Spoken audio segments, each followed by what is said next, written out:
pé, querido. Jesus, obrigado. Obrigado por estar nesse lugar. Obrigado por mais uma reunião, um ajuntamento de santos na tua casa. Nós te agradecemos. Te pedimos que repouse sobre nós a graça, a dádiva do Senhor. Que essa noite o Senhor venha nos envolver com a glória do Senhor. E que de uma forma muito especial a gente sai daqui hoje diferente da maneira que aqui entramos. Pessoas que entraram aqui, ó Deus, elas estão atravessando um momento difícil na vida, e eu quero te pedir agora, Espírito Santo, que o Senhor venha trazer alívio. Alívio. Toma a vida da Márcia Ângela agora. Traz alívio para o coração da tua filha. Alivia a bagagem dela. Ela chegou aqui com uma bagagem muito pesada, Senhor. Alivia essa bagagem agora. Ela é tua filha. Ela é tão preciosa, Senhor. Eu oro pela vida do irmão dela, que amanhã vai ter, ó Deus, um dia decisivo. Nós te pedimos agora que o médico dos médicos, o Senhor dos senhores, o dono e doador da vida, aquele que dá a última palavra, aquele que libera decretos e os céus se manifestam, aquele que os montes estremecem ao som da sua voz. Nós clamamos ao Senhor pela vida desse homem. Ele precisa de um milagre. Então nós pedimos agora, faz um milagre. Faz um milagre hoje. E alivia a bagagem da tua filha em nome de Jesus. E a nós fala conosco, Senhor. A gente precisa tanto ouvir a tua voz. Chegamos aqui tão necessitados de ouvir o Senhor. Ministra o nosso coração. Esse é o nosso desejo e oração em nome de Jesus. Se você crer, diga amém. Tome o seu lugar glorificando o Senhor. Eu queria que você abrisse a sua Bíblia comigo. No livro de 1 Reis, capítulo de número 19. Primeiro livro dos reis de Israel, capítulo de número 19. Vamos lá.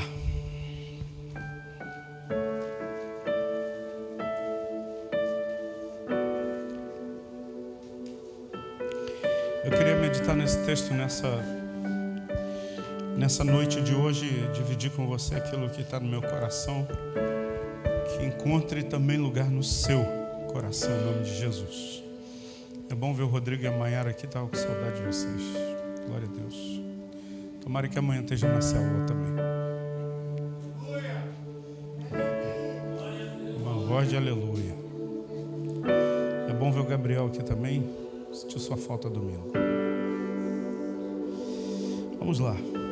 É bom ver o Fabiano e a Rosana aqui também. Também senti a falta de vocês. Estou contando as ovelhinhas da casa de Deus. Vontade de pregar. Você está com vontade de ouvir? Amém. Ainda estou com gosto do culto de domingo na boca. Que culto abençoado. Mas hoje tem mais. Então vamos lá. 1 de Reis, capítulo 19, a partir do verso de número 1. A Bíblia vai contar a história de um profeta. Eu gosto demais da vida dele. Chamava Elias. Alguns diziam que ele era o perturbador de Israel. Pensa que título que esse cara recebeu. Elias, o perturbador de Israel. Ele não era perturbador porque o som da igreja dele era alto. Ele não era perturbador porque ele fazia barulho. Ele era o perturbador porque aquilo que estava na vida dele incomodava as trevas. E eu quero declarar que aquilo que está na sua vida é maior do que o que está no mundo. Aquilo que Deus te entregou é maior do que o que as trevas têm tentado calar. Aquilo que Deus tem falado com você é muito maior do que qualquer plano de Satanás para querer destruir em nome de Jesus. E o versículo de número 1. Ô pastor Antônio, que bom te ver aqui, homem de Deus. Estou contando as ovelhinhas. Que bom te ver aqui. É bom ver o Serginho também, irmão. Há muitos anos que eu não vejo ele na igreja. Vamos lá. Versículo de número 1. Acabe fez saber a Jezabel tudo quanto Elias havia feito e como matara todos os profetas à espada. Então a Jezabel mandou um mensageiro a Elias dizer: faça-me os deuses como lhe aprouver, se amanhã, essa hora, não fizer eu a tua vida como fizeste a cada um deles. Temendo, pois, Elias levantou-se para salvar a sua vida, se foi e chegou a Berseba, que pertence a Judá, e ali deixou seu moço. Ele mesmo, porém, se foi ao deserto, caminho de um dia, e veio e sentou-se debaixo de um zimbro, e pediu para si a morte, e disse: basta, toma agora, Senhor, a minha vida, pois não sou melhor do que os meus pais. Deitou-se e dormiu debaixo do zimbro, e eis que um anjo tocou e lhe disse: levanta e come. E ele olhou e viu junto à cabeceira pão cozido sobre pedras em brasa e uma botija de água. Comeu, bebeu e tornou a dormir. Voltou segunda vez o anjo do Senhor, tocou-lhe e lhe disse: levante e come, porque o caminho te será sobre modo longo. Levantou-se, pois, comeu e bebeu, e com a força daquela comida caminhou 40 dias e 40 noites até o Horebe, o monte de Deus. Ali entrou numa caverna onde passou a noite, e eis que lhe veio a palavra do Senhor. Ele disse: que fazes aqui, Elias? Ele respondeu: tenho sido zeloso pelo Senhor, Deus dos exércitos, porque os filhos de Israel deixaram a tua aliança, derrubaram os teus altares, mataram os profetas à espada, e eu fiquei só, e procuram tirar minha vida. Disse-lhe Deus: sai, ponte neste monte perante o Senhor. E eis que passava o Senhor, e um grande e forte vento fendia os montes, despedaçava as penhas diante do Senhor. Porém o Senhor não estava no vento. Depois do vento um terremoto, mas o Senhor não estava no terremoto. Depois do terremoto um fogo, mas o Senhor não estava no fogo. E depois do fogo um cicio, ou uma brisa tranquila e suave. Ouvindo Elias, envolveu o seu rosto no manto, e saindo, pôs-se à entrada da caverna. E eis que lhe veio uma voz e lhe disse: que fazes aqui, Elias? E ele respondeu: tenho sido extremo zeloso pelo Senhor, Deus dos exércitos, porque os filhos de Israel deixaram a tua aliança, derrubaram os teus altares, mataram os profetas à espada, e eu fiquei só, e procuram tirar-me a vida. E disse-lhe o Senhor: vai até o caminho para o deserto de Damasco, e chegando lá, unge Azael, rei da Síria, Jeú, filho de Ninsi, ungirás rei sobre Israel, e também Eliseu, filho de Safate, de Abel-Meolá, ungirás profeta em teu lugar. Quem escapar da espada de Azael, Jeú matará, e quem escapar da espada de Jeú, Eliseu o matará. Também conservei em Israel 7.000, todos os joelhos que não se dobraram a Baal, e toda a boca que não o beijou. Eu quero falar hoje sobre tempos difíceis que vêm para calar a nossa voz. Eu não sei você que está me ouvindo, se você já atravessou, com certeza já, mas já atravessou um momento difícil que veio para suprimir a tua voz e nem orar você conseguiu. Sabe aquele momento que você entende, a única solução é orar, mas eu nem orar consigo. A única coisa que eu tenho que fazer, que me cabe a fazer, é orar, mas a oração eu não consigo fazer. Parece que tem um nó aqui, sabe? Parece que tem algo que está te prendendo aqui, você quer falar com Deus, mas tu não consegue. Elias tinha acabado, no capítulo de número 18, vai contar a história, que Elias vai para o alto de um monte chamado Carmelo. Qual era o nome do monte? Ah, pensei que você já estava indo embora e só estava me olhando. Elias sobe lá no Carmelo e ele faz um desafio. Ele diz assim: olha, não é bom o que Israel está vivendo, porque uma hora vocês adoram a Deus, outra hora vocês adoram a Baal. Escolham quem é o Deus de vocês. E ele diz assim: olha, já que vocês têm muito mais profetas do que a gente, vocês vão orar ao Deus de vocês. E o Deus que responder por meio de fogo, esse é Deus verdadeiro. A nação inteira fica calada, ninguém solta uma voz. O Elias fala assim: ó, já como vocês são muitos, façam vocês primeiro o sacrifício. E diz a Bíblia que os 450 profetas de Baal, eles ficam rodando ao redor do altar, mas não tem nenhum tipo de resposta. Eles se lançam, pegam lanças e começam a se automutilar, e começam a derramar sangue, mas não tem nenhum tipo de resposta. Olhe para o seu vizinho e diz assim: em nome de Jesus, todo inferno que se levantar contra a sua vida será silenciado hoje na autoridade do nome de Jesus. Você crê nisso? Todo levante de Satanás contra a sua vida, Deus vai silenciar o inferno. Pastor, o que é isso? O que é Deus silenciar o inferno? É o inferno bater o tambor, é colocar a farofa, o frango, a vela vermelha e preta, que não tem nada a ver com Flamengo, sabe? É fazer o que for, mas nada tem efeito. E eu vejo às vezes alguns crentes que quando a gente fala desses assuntos de batalha espiritual, de guerra espiritual, eles ficam com medo. Pastor, olha, o inimigo falou que vai fazer isso. Escuta, a Bíblia diz que Satanás, ele é mentiroso desde o início. Ele trabalha na mentira. A base do trono dele é mentira.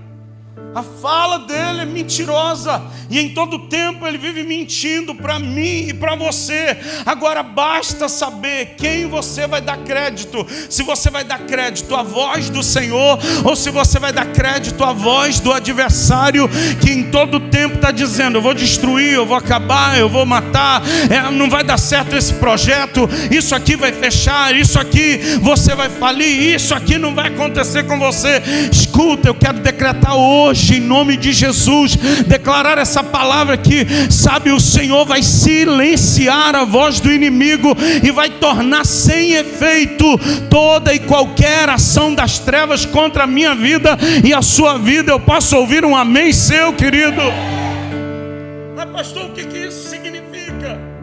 Quando a gente entrou aqui nesse prédio em 2017, primeira semana, um altar enorme, uma oferenda enorme na porta da igreja. Falei, deve ser normal fazer isso aqui. Perguntei um vizinho: é normal fazer isso? Moro aqui tanto tempo, nunca vi isso, pastor. Falei, estou entendendo então. É guerra, né? Segunda semana que nós estávamos aqui, o carro da irmã Beatriz, está aí, que eu vi ali, está ali. O carro da irmã Beatriz, a gente tinha alguma coisa de manhã, ela estacionou o carro dela ali, acabou o culto, e pastor, na calmaria dela, meu carro sumiu. E agora? Eu falei, agora a gente tem que ir para a delegacia e fazer o boletim de ocorrência. Um mês depois, o carro de uma pessoa que estava se preparando para o batismo parou ali na porta. Acabou de manhã. Quando saiu, pastor, levaram o meu carro. Esse conseguiu recuperar. Escuta, eu comecei a olhar isso tudo. Opa, tem alguém que rege esse ambiente. Mas aonde a igreja de Jesus entrou, as portas do inferno não prevalecerão contra a igreja de Jesus. Eu posso ouvir um amém da igreja do Senhor que está aqui nesse lugar?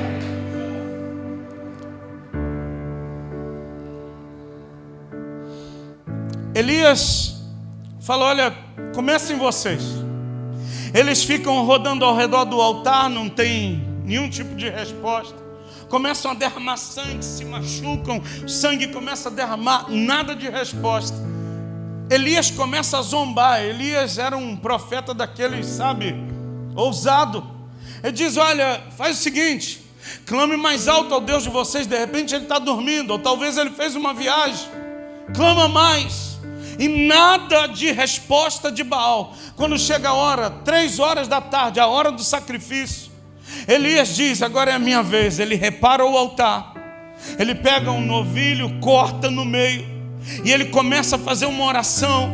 E no meio da oração de Elias, Elias não termina a oração. Ele diz, Senhor, para que seja sabido desse povo que só Tu és Deus, faz descer fogo do céu. Enquanto Elias está orando, diz a Bíblia que vem um fogo do céu, consome o sacrifício, o cordeiro. Ao redor do altar está cheio de água. A água também é consumida. Até as pedras são consumidas e fica um buraco.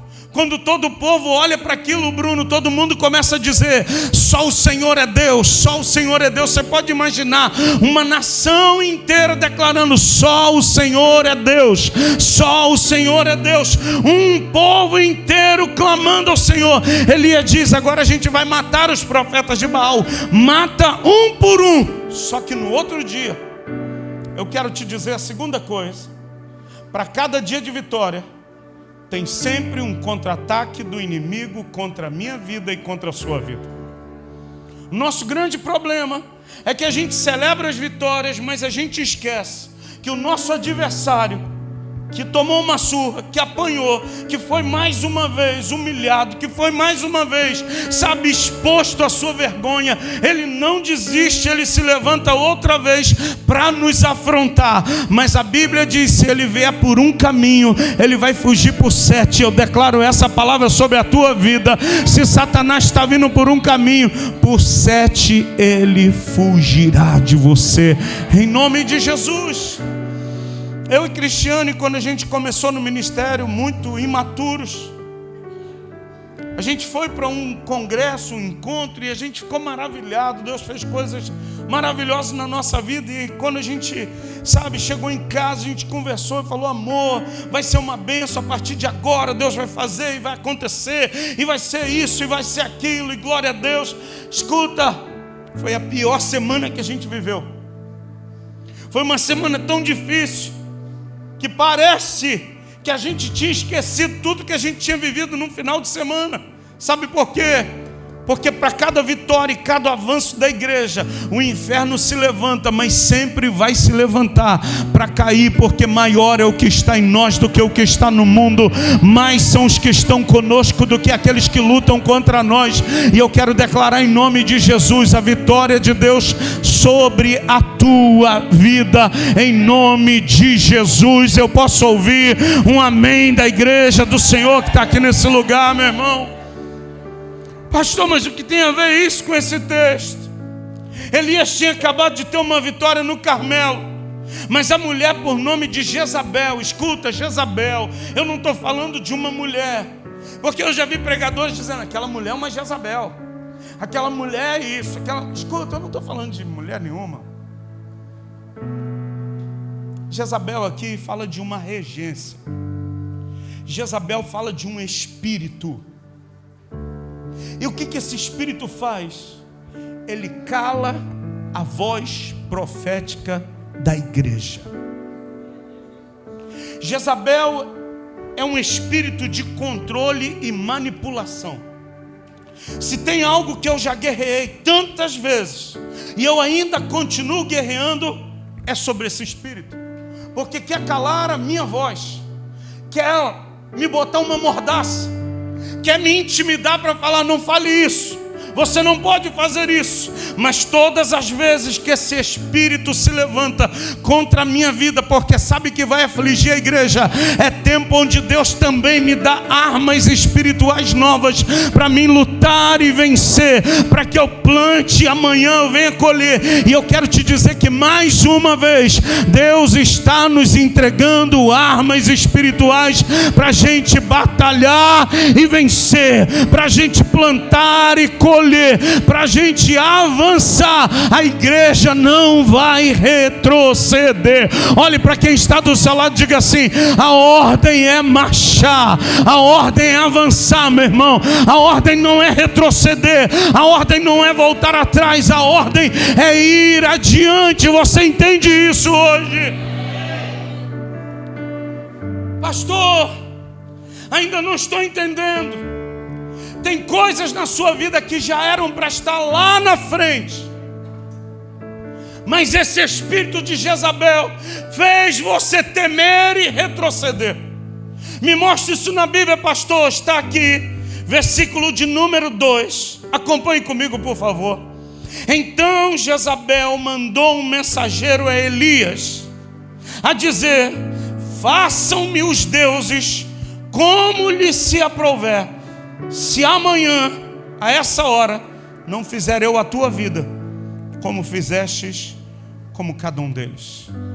Sabe o que a Jezabel estava mandando recado? Amanhã você vai morrer, Elias. Amanhã eu acabo com a tua vida. Eu não sei você que está aqui, mas você já recebeu recadinhos do inferno. E eu quero declarar em nome de Jesus que todo recado do inferno que foi enviado contra a tua vida, Deus hoje está decretando, sabe o que? Está sendo quebrado, rasgado, está sendo rechaçado em nome de Jesus. Não tem recado do inferno que vai parar a igreja de Jesus, meu irmão. Não tem. Pastor, o senhor tem medo de recado? Não tenho.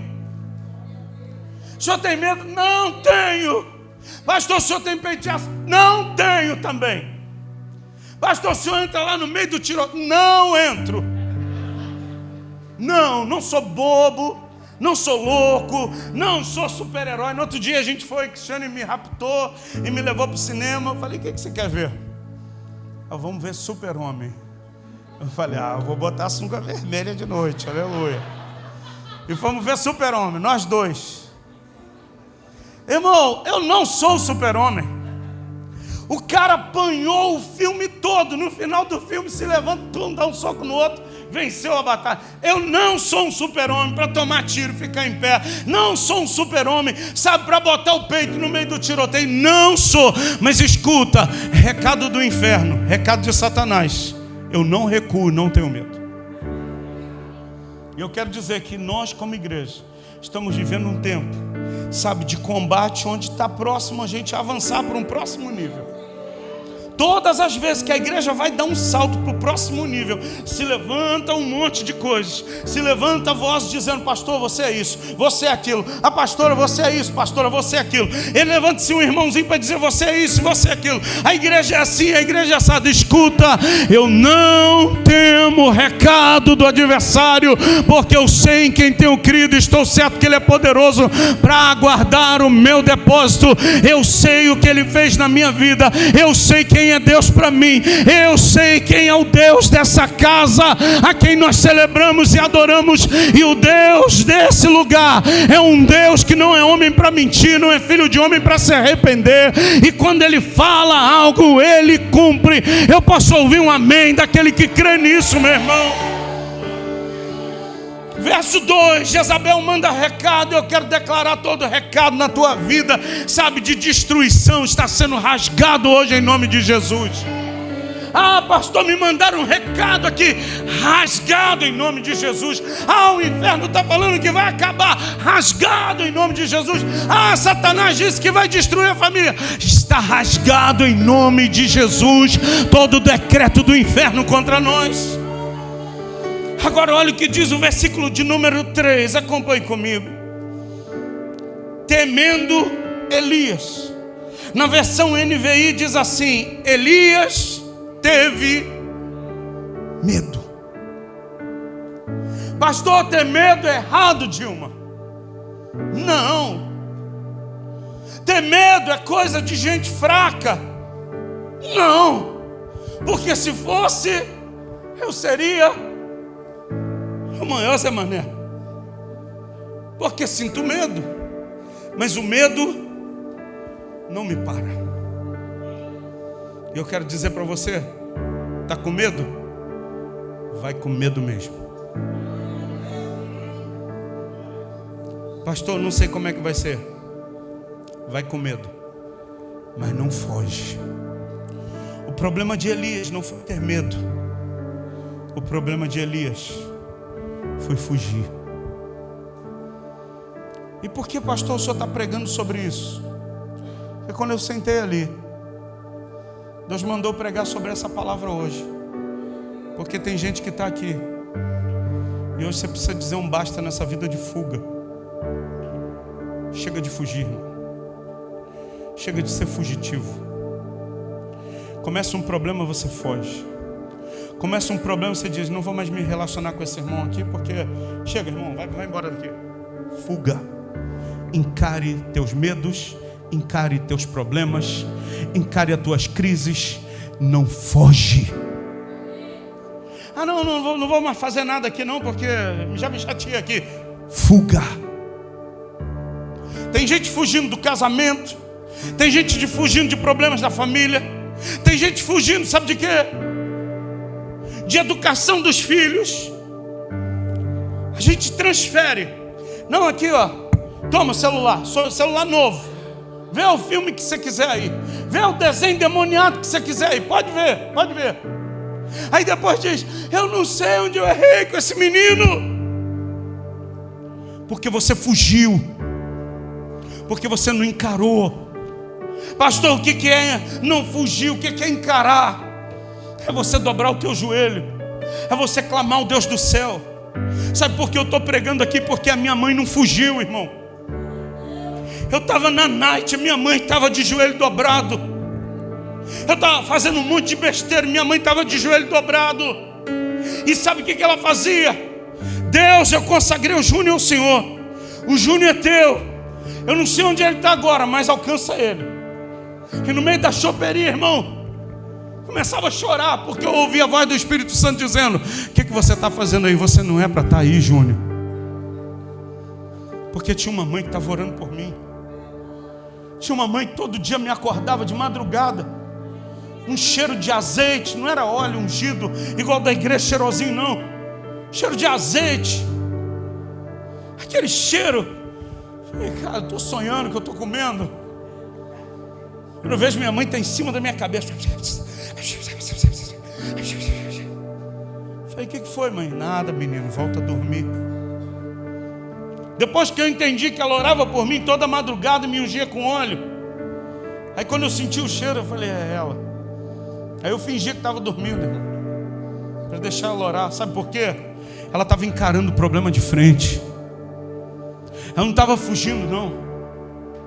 Tem gente que vive fugindo, sabe, de problemas de relacionamento. Começa a culpar, não, a culpa é da pastora, a culpa é do pastor, a culpa é do Salim, diácono da igreja, a culpa é do líder da igreja. Escuta, é porque você tem medo e você está fugindo de responsabilidade que é sua. E Deus hoje manda dizer para você, para de fugir, tome um posicionamento, se posicione. Sabe por quê? Porque você vai ver o livramento, o milagre, a glória, sabe, a bênção de Deus se manifestando na sua vida, meu irmão. Verso 3, Elias teve medo e fugiu para salvar a sua vida. E em Berseba de Judá ele deixou o servo. Verso 4 diz assim, e entrou. Tem deserto que a gente entra, tem deserto que Deus nos leva. O deserto que Deus me leva é o deserto do aperfeiçoamento. Mas o deserto que eu entro é o deserto da minha depressão. Deus já me levou para alguns desertos. Um deles, a igreja estava ali na estrada da Água Branca. Eu morava bem pertinho da igreja. Daqui a pouco chega alguém, filho do Alex. Ô pastor. Falei, fala aí. Não, só para te avisar que a Light esteve lá e cortou a luz da igreja. 3 contos sem pagar. E a gente não tinha grana para pagar. Era quarta-feira, o culto era de noite. Falei, e agora, Deus? Como é que vai fazer? Falei, Cristiano, e agora? Na época tinha um cartão assim, chamado cartão magnético telefônico. Existia nos primórdios da humanidade alguns aparelhos que ficavam espalhados pela cidade, com um negócio assim redondo, chamava-se orelhão. E aí colocava esse negócio chamado cartão magnético. Você digitava, aí esperava dar a linha, digitava e você falava no telefone. Eu ainda tinha um cartão magnético com alguns créditos. Eu fui para o orelhão para ligar, sabe para quem? Para os meus amigos. Falei, ô guerreiro, estava dentro da igreja católica que tem aqui, José do Operário. Dentro da igreja. Falei, guerreiro, fala aí, Júnior. Cara, estou precisando de uma grana aí. Pode me arrumar? Te pago daqui a um mês. Pô, cara, hoje não dá, mano. Hoje estou quebrado. Falei, valeu. Mas é o quê? Eu falei, não, parada boba aí, daqui a pouco eu resolvo. Porque a minha dor eu sei para quem eu entrego. A minha dor eu sei quem resolve. A minha dor eu sei quem compra ela. Liguei para o outro, falei, ei guerreiro, pode me emprestar uma grana aí? Estou precisando de tanto. Mês que vem eu te pago. Poxa, Júnior, não dá não, cara. Aí o último que eu liguei foi meu pai. Falei, pai, aí o que foi, meu filho? Falei, estou precisando de uma grana aí, não tem como me emprestar não. O que foi? Para pai é diferente. Eu falei, cortaram a luz da igreja. Tem culto hoje de noite, preciso ligar a luz. Ele, meu filho, eu não posso fazer nada agora. Eu não tenho nada. Acho que eu vou lá no banco pegar empréstimo. Eu falei, não, o senhor não vai fazer isso. Ele, não vou. Eu falei, não, pai, não faz. Ou a gente crê que Deus é o supridor, ou eu vou dizer que o Itaú é que vai suprir minha necessidade. Vamos fazer a prova dele. Desliguei. Meu pai, vou orar, meu filho. Eu falei, ora, pai. Desliguei o telefone e comecei a chorar dentro da igreja católica. Aí uma voz do inferno falou, olha para o poste. Irmão, a igreja inteira, os postes tudo ligado. Aí a voz de Satanás, aí, não tem luz na tua igreja. Aqui não falta luz. Você é um pastor falido. Eu vou fechar aquela igreja. Eu vou fechar aquele lugar. Mas escuta, quem tem um Deus que guerreia as tuas guerras, esse Deus compra a tua batalha. Não me pergunte como. As contas foram pagas. Quando eu descansei no Senhor, teve um dia que um pastor não nos via há muito tempo. Ô Júnior, eu achei teu telefone aqui. Eu preciso te ver. Eu falei, claro, pastor, estou morando nessa rua. Ele falou, ontem, isso era uma segunda-feira. Ontem a gente terminou o culto, a igreja dele estava abarrotada, ele estava vivendo o auge do crescimento da igreja dele. Ele falou, no meio do culto, Deus falou que era para mim pegar as entradas todas da igreja e trazer para você, porque você estava precisando. Cara, está aqui. Chegou com um envelope, irmão. Eu falei, Cristiane, vê aí. Eu ficava com vergonha quando isso acontecia. Sabe por quê? Porque era o deserto que Deus estava me levando para me aperfeiçoar. Nesse deserto que Ele estava me levando para me aperfeiçoar, Ele precisava tirar o orgulho do Júnior. Para o Júnior aprender que na dependência de Deus sempre tem milagre. No braço do Júnior sempre vai ter escassez. Mas quando eu descanso nos braços do Pai, Ele sempre supre as carências e necessidades que eu tenho. Para de fugir e corre para os braços dEle hoje. Olha para o seu vizinho e diz assim, corre para os braços dEle hoje. Versículo 4, Sabrina. E entrou num deserto, caminhando um dia, e chegou a um pé de giesta, ou a um pé de zimbro, sentou-se debaixo e orou, fazendo sabe o quê? Pedindo a morte. Eu não sei se tem gente aqui que já fez uma oração dizendo assim, Deus pode levar, então basta, não aguento mais, está muito apertada a situação para mim. Um dia eu estava na rua, tempos atrás, e eu estava junto com um diácono da igreja. E ele virou para mim e falou assim, pastorzão, hoje eu orei e falei com Deus, Deus, se o senhor quiser levar hoje, pode levar, que eu não estou mais aguentando essa vida aqui não. Eu falei, não, cara, a gente está cheio de vida, a gente tem muita coisa para viver junto. Ele falou, pastor, estou cansado de lutar e não ver resultado nenhum. Eu falei, cara, fica tranquilo, porque uma hora a vitória de Deus vai virar uma chave e a vitória de Deus vai chegar. E eu quero dizer para você que está aqui hoje, talvez você esteja vivendo esse tempo de Elias, dizendo, Deus, eu quero que o Senhor me leve, porque basta para mim. Elias pede para si a morte, e ele diz assim, já tive o bastante, Senhor. Tira a minha vida, eu não sou melhor do que os meus antepassados. Depois se deitou debaixo da árvore e dormiu. Eu quero dizer para você que tem o sono do descanso e tem o sono da amargura da nossa alma. Eu vou repetir para você, tem o sono da gente descansar e tem o sono da nossa alma estar tão amargurada que a gente não quer acordar. Eu quero declarar para você que está vivendo esse tempo de sono, sabe que você não quer acordar porque a tua alma está tão amargurada.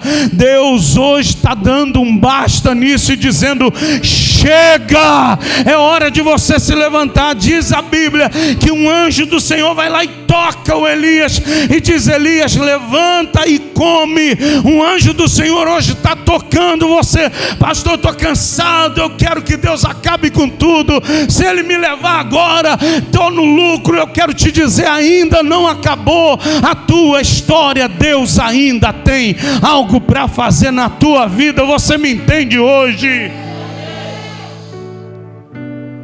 O anjo toca e diz: levanta e come. Mas o Elias estava tão mal, que ele levanta, come e volta a dormir. O anjo de novo, Davi, toca nele: o Elias, levanta e come, porque o caminho vai ser longo. E eu encerro aqui a mensagem, porque até aqui foi o que Deus queria falar com a gente. Deus está tocando pessoas aqui hoje pela segunda vez, dizendo: levanta e come, porque o teu caminho é longo, e com a força dessa comida você vai andar 40 dias e 40 noites. Pastor, o que era andar 40 dias e 40 noites? Andar 40 dias e 40 noites era andar dentro do propósito de Deus. Escuta, hoje é dia de você dar um basta de viver no teu propósito e você dizer: eu quero a partir de hoje viver o propósito de Deus na minha vida.